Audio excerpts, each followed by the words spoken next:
Tuhan tidak berubah. Dia tetap penolong, dia tetap setia, dia tetap punya waktu terbaik untuk tolong setiap kita.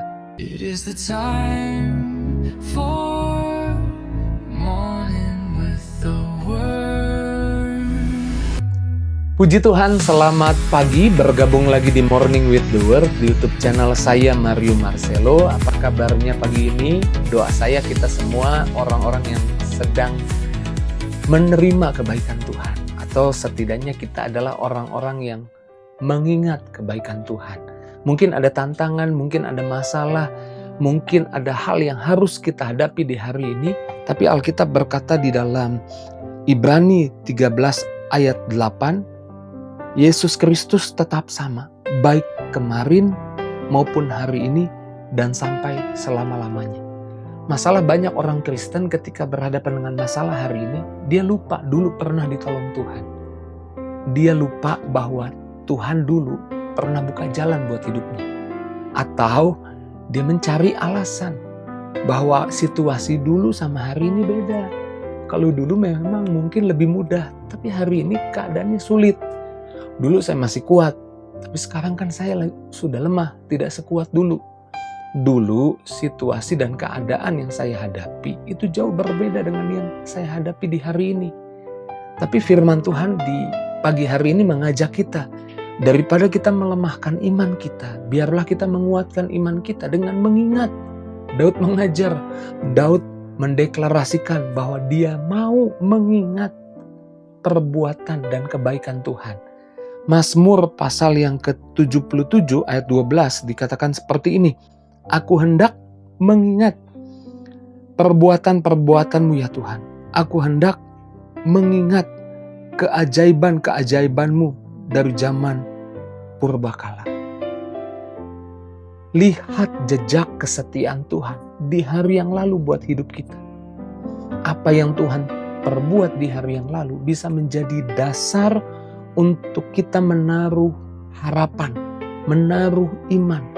Bahwa kalau dulu Tuhan melakukan hal yang dahsyat, yang luar biasa menolong, hari ini sesulit apapun tantangan masalah, Tuhan pasti tolong lagi. Saya percaya setiap kita yang sedang menyaksikan Morning with the Word di pagi hari ini adalah orang-orang yang pernah ditolong Tuhan. Dan mungkin hari ini ada masalah baru. Tuhan mau kita sadar bahwa kesetiaannya, bahwa jejak kesetiaan yang dia tinggalkan di hari yang lalu harusnya menjadi landasan untuk kita hari ini bisa punya iman, bisa punya harapan bahwa Tuhan akan tolong kita lagi. Saya teringat kisah Daud menghadapi Goliat. Daud menghadapi Goliat ini bukan hal yang mudah, karena Daud bukan tentara, Daud gembala 2-3 ekor kambing domba yang dipercayakan ayahnya. Daud gak pernah ikut latihan perang, dia gak pernah punya pengalaman berperang. Tapi waktu dia berhadapan dengan Goliat, dia seperti orang yang tidak ada takutnya. Masalahnya apa yang membuat dia punya kekuatan, punya iman, punya pengharapan bahwa dia bisa mengalahkan Goliat?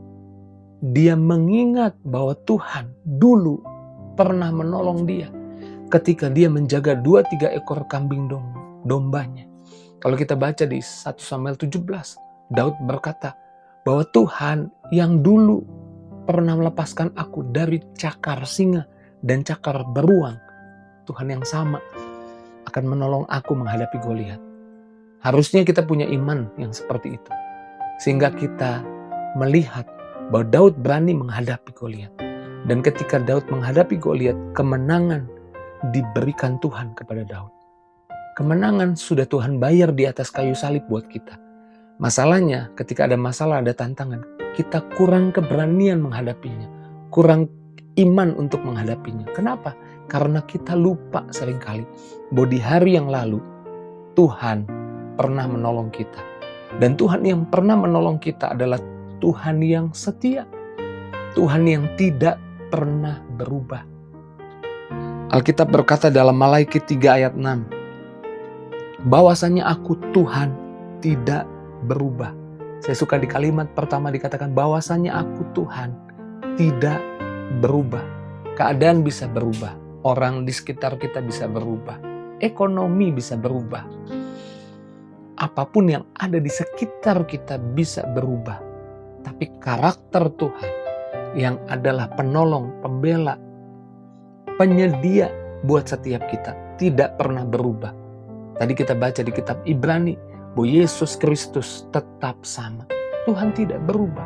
Kita yang seringkali berubah, tapi Tuhan tidak pernah berubah. Kalau kita perhatikan satu kisah lagi, ketika Maria memohon Yesus untuk datang ke Betania di Yohanes 11 karena adiknya Lazarus sedang sakit. Yesus bilang, sakitnya itu tidak akan menyebabkan membawa Lazarus kepada akhir atau kematian selamanya.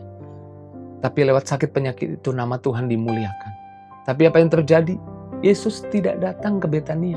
Yesus tetap tinggal di dekat Betania 2 hari. Bahkan Yesus kemudian melanjutkan perjalanannya ke Yudea. Kalau kita lihat petanya, menjauh dari Betania. Marta Maria mungkin berpotensi berpikir, kok Tuhan malah tinggalkan, kok Tuhan malah menjauh. Di Yudea, maka Lazarus mati.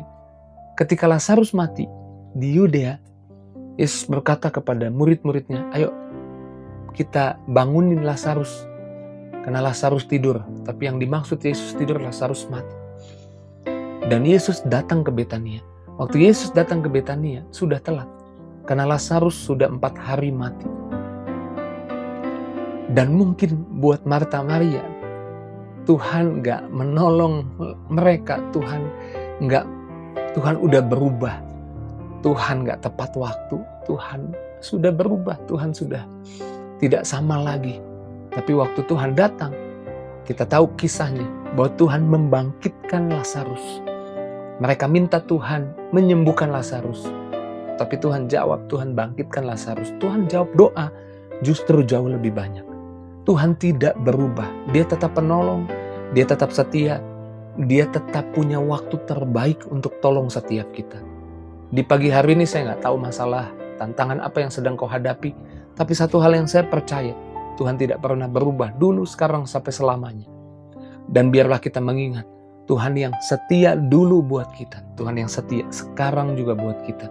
Tuhan yang setia nanti buat kita. Tuhan yang tolong kita dulu, Tuhan yang tolong kita hari ini. Tuhan yang tolong kita juga besok. Tuhan yang buka jalan kemarin. Tuhan yang buka jalan buat kita juga hari ini. Dan Tuhan yang akan buka jalan buat kita juga besok. Jadi apapun tantangan, masalah yang kau hadapi hari ini, ingat bahwa kita punya Tuhan yang pernah menolong kita. Saya terlalu percaya. Setiap pribadi yang menyaksikan Morning with the Word adalah orang-orang yang pernah ditolong oleh Tuhan. Ada 1-2 kejadian di mana engkau ditolong Tuhan. Di mana engkau diberkati Tuhan. Kalau hari ini ada masalah, ada tantangan, kuatkan hatimu. Tuhan yang pernah menolongmu, Tuhan yang sama, tidak berubah, akan menolongmu juga hari ini. Akan menolongmu juga besok. Selama-lamanya dia akan menolong di hidupmu. Puji Tuhan, mari kita bersyukur buat firman Tuhan pagi ini. Kita berdoa. Terima kasih Tuhan buat berkat firman-Mu. Engkau menguatkan kami, Engkau meneguhkan kami, Engkau mengajar kami untuk ingat lagi jejak kesetiaan-Mu. Ingat lagi jejak pertolongan-Mu, jejak karakter-Mu.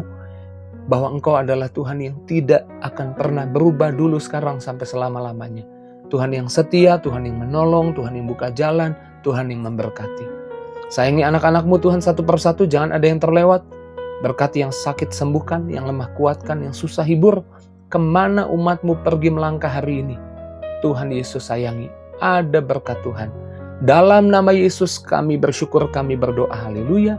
Sama-sama katakan, amin. Tuhan yang dulu di luar dugaan menolong saya, Tuhan yang hari ini juga di luar dugaan pasti menolong saya.